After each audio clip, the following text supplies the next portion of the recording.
All right, today we're talking summer smoothies. A recipe calls for 2/3 cup of strawberries and 1/4 cup of pineapple. How much fruit is needed in total? All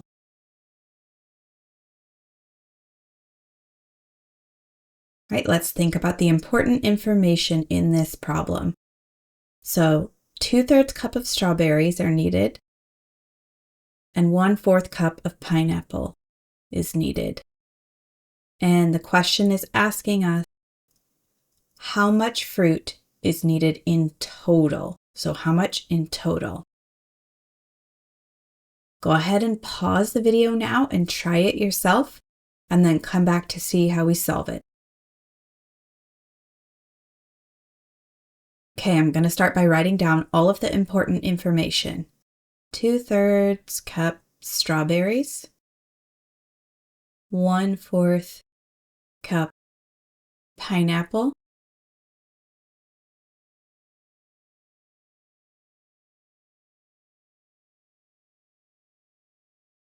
and then the problem is asking us how much fruit in total.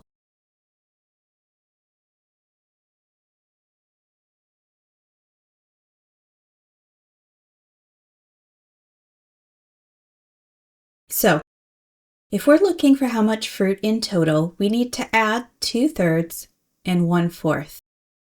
And that's going to be our answer of how much fruit is in total. But what do you notice about our denominators? The denominators tell us how big each piece is when we have a fraction. So I'm pulling out my visuals for 2/3 and 1/4. The green and the blue, the shaded amount, are how much we have. So we need to add them together, but the pieces aren't the same size. It's really important when we're adding fractions that our denominators are the same size, because when you look at 2/3 and when you look at a third and a fourth, they aren't the same size pieces, so we can't just say we have 3 pieces. So I need to make a common denominator. Common denominator means the same denominator in math.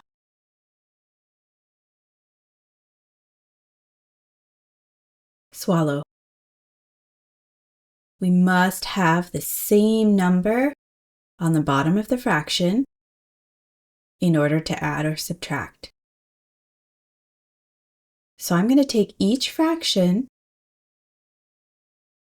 and I'm going to multiply by another fraction that equals 1. When we multiply by 1, our number stays the same. So I'm not going to change the value or how much fruit we have. I'm just going to change the size pieces. So we want a denominator of 12 because 3 times 4 is 12. I'm going to multiply 2/3 by 4/4, which again equals 1. And then we'll multiply 1/4 by 3/3, which also equals 1. So I'm not changing the value. I'm just changing the size pieces of our fraction to give us a common denominator.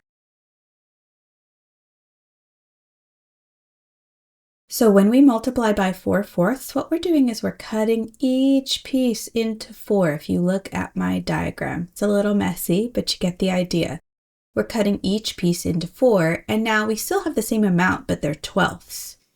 And if we count them, we have 8 12ths.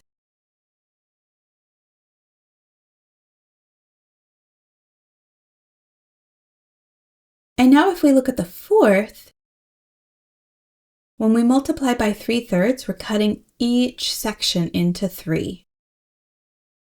And so we still have the same amount, but now we have 3 12ths. If we go back to our multiplication problem, 2 times 4 is 8, 3 times 4 is 12, 1 times 3 is 3, and 4 times 3 is 12. So now we have 12ths, and we can add them because each piece is the same size. I have 8 12th strawberries, 8 12th cup of strawberries rather, and 3 12th cup of pineapple. So I can figure out how much fruit I have in total by adding 8/12 and 3/12.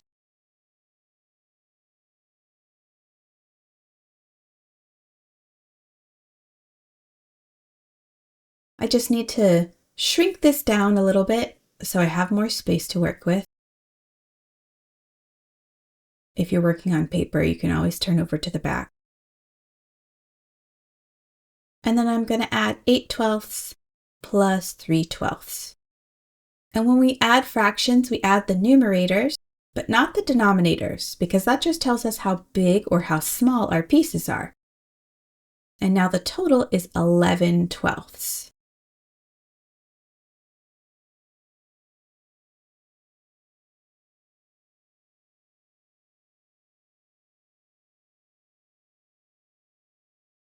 And then I'm going to cut each quarter into 3. And that should give us 12ths. There we go. It's a bit messy. It's not perfect, but you get the idea.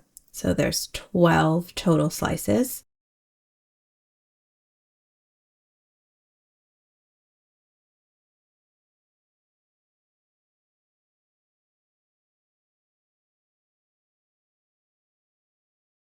I'm shading 8/12, and that represents the strawberries.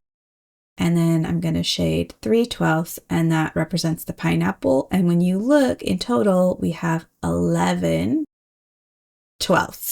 Great work, mathematicians!